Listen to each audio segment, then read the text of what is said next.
Okay. Assalamualaikum warahmatullahi wabarakatuh. Dan selamat sejahtera. Saya ucapkan kepada semua. Okey, so hari ini kita akan teruskan dengan bab 6. Okey, setelah kita selesai bab 5 bulatan, kita teruskan dengan bab 6. So di sini kita tengok tajuk dia ialah bentuk geometri 3 dimensi. Okey. So, kenapa saya pergi terus ke bahagian belakang ni, kita boleh tengok apa yang ada dalam bab ini yang betul kita pelajari. Pertama, kita tengok intipati bab. Okay. Yang pertama, kita akan tengok apa dia bentuk-bentuk geometri yang kita ada di sekeliling. Okay. Kemudian kita akan tengok bentangan bentuk-bentuk geometri tersebut. Kemudian kita akan tengok cara-cara pengiraan luas permukaan. Dan kemudian yang keempat, isi padu setiap bentuk geometri tersebut. Okay. Okey, kita tengok 6.1 sifat geometri bentuk 3 dimensi ataupun dimensi. Okey, bentuk sifat geometri bentuk 3 dimensi. Okey, 6.11 bentuk 3 dimensi. Yang kita akan cover dalam topik ini untuk tingkatan 2. Okay. Yang pertama, kita ada bentuk geometri yang pertama yang dipanggil sebagai prisma. Okay, apa itu prisma? Okay, jelas dekat sini sifat geometri. Prisma mempunyai dua tapak rata berbentuk poligon yang kongruen dan selari. Apa maksud kongruen?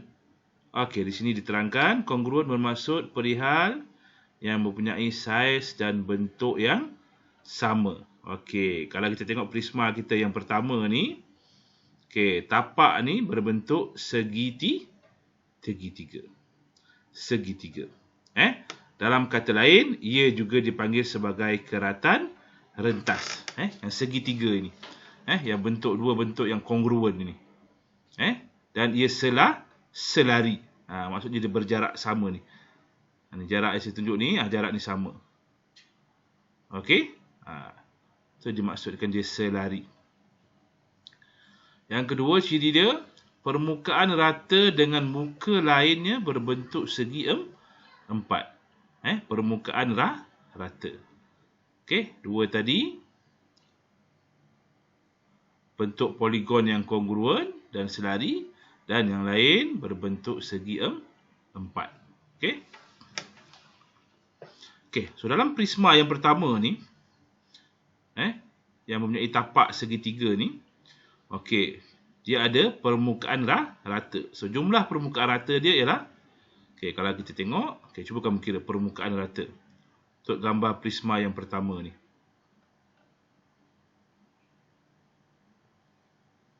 Okey, betul So, prisma yang pertama ni, kalau siapa yang dapat jawab 5, okey, bagus.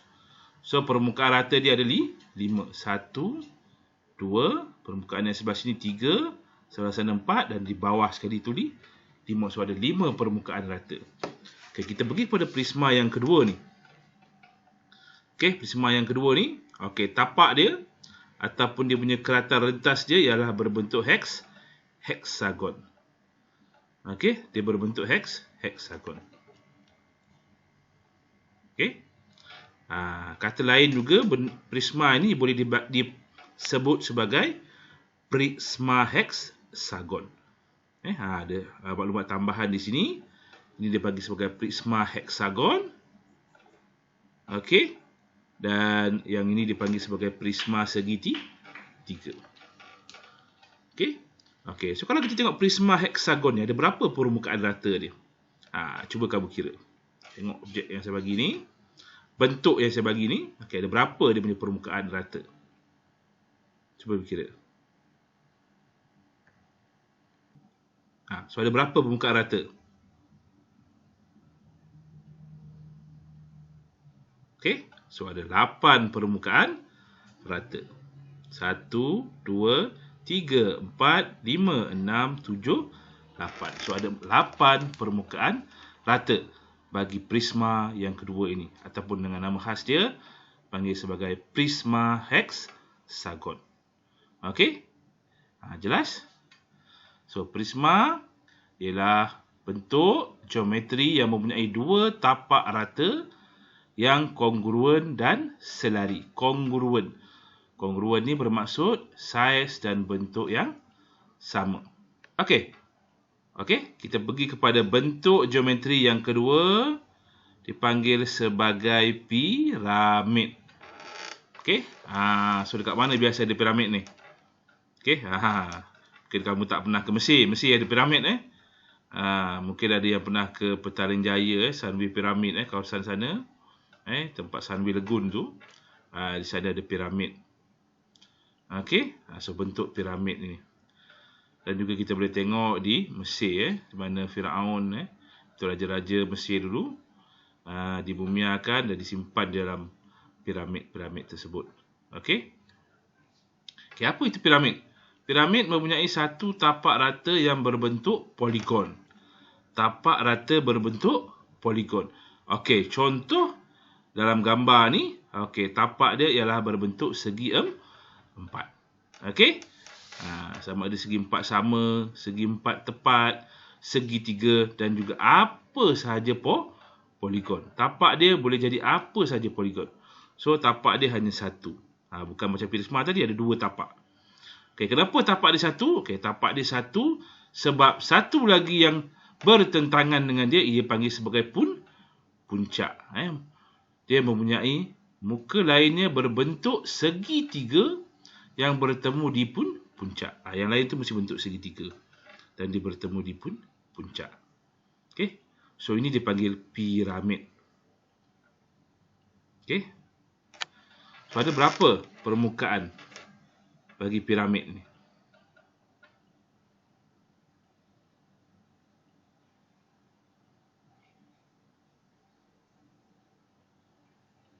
Okey, betul Siapa yang jawab 5 permukaan? Okey, tepat. Okey, so 5 permukaan rata. Okey, piramid ni ada 5 permukaan rata. Okey, ini juga adalah contoh bentuk piramid. Okey, cuma beza di sini tapak dia berbentuk segitiga. Dia ada nama khas dia, dipanggil sebagai tetrahedron. Ini juga adalah bentuk piramid. Kenapa? Sebab dia mempunyai tapak yang berbentuk segitiga dan ada muka lain yang berbentuk segitiga bertemu di puncak. So, dia ada satu puncak di sini. So, ini juga adalah salah satu piramid. Okey. Okey, seterusnya kita ada apa yang dipanggil sebagai silinder. Okey, apa pula ciri bagi silinder? Okey, sifat silinder yang pertama mempunyai dua tapak rata berbentuk bulatan yang kongruen dan selari. Dua tapak rata yang kongruen. Berbentuk bulatan yang kongruen. Okey? So kamu boleh tengok sekeliling kamu apa objek yang berbentuk silinder.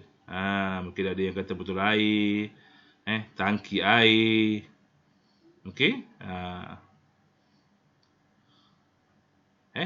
Mungkin ada juga bekas menyimpan makanan ada di rumah kamu. Tin susu, susu berair tu kan? Ataupun tin aluminium, air minuman berkarbonat kan, Coca-Cola yang dalam tin tu. Itu semua adalah contoh bentuk silinder. Dua tapak rata berbentuk bulatan yang kongruen dan selari. Okey? So ada dua permukaan ni. Atas dengan bawah ni permukaan adalah permukaan rata. Bentuk bulatan tapi permukaan rata. Dan silinder ada satu permukaan sisi. Okey, so permukaan sisi ni ialah permukaan melengkung yang mengelilingi ni. Yang mengelilingi silinder tersebut. Itu dipanggil sebagai permukaan melengkung. So silinder ada dua, iaitu dua permukaan rata dan satu permukaan melengkung. Okey, itu sifat bagi silinder. Okey, seterusnya. Bentuk geometri kita dipanggil kon. Biasa nampak? Okey. Bentuk seperti kon aiskrim.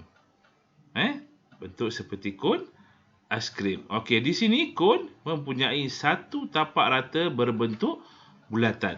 Beza dengan silinder tadi. Silinder dua tapak berbentuk bulatan.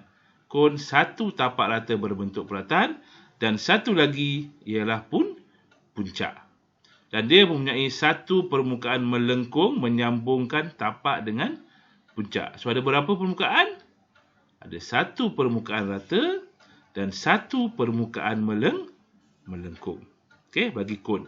Satu permukaan rata, tapak yang berbentuk bulatan ni, dan permukaan yang mengelilingi ni, permukaan melengkung. Saya ulang, kon mempunyai satu permukaan rata dan satu permukaan melengkung. Okey? Okey, bentuk geometri kita yang seterusnya dipanggil sebagai sfera. Okey, sfera biasa nampak seperti bentuk apa? A globe, kamu belajar geografi ataupun bentuk bola sepak, bola tampar, bola baling, bola keranjang, bola rugby. Boleh bola rugby sfera? Okey, bola rugby tak boleh Bola rugby bukan bentuk sfera. Okey, bola tenis dia sfera. Okey, semua titik pada permukaan sfera mempunyai satu titik tetap berjarak sama dari pusat sfera. So, ada tak permukaan rata pada sfera ni? Okey, sfera tiada permukaan rata. Okey, apa yang ada pada sfera? Sfera hanya ada satu permukaan melengkung. Okey, so harap kamu jelas bentuk-bentuk geometri yang kita ada dan juga apa yang dipanggil sebagai dia punya permukaan. Okey. Okey, kubus dan kuboid. Adakah dia prisma? Kubus dan kuboid. Adakah dia prisma? Okey, tengok balik ciri prisma tadi. Dia mesti mempunyai dua bentuk poligon yang kongruen. Kongruen dan selari. So, kubus dan kuboid juga adalah contoh bagi prisma. Okey. So, itu sahaja untuk penerangan bagi 6.1.1 iaitu bentuk 3 dimensi. So, nanti saya akan lampirkan kamu dengan latihan. Okey, rujuk balik video untuk selesaikan latihan. Okey, selamat mencuba. Assalamualaikum.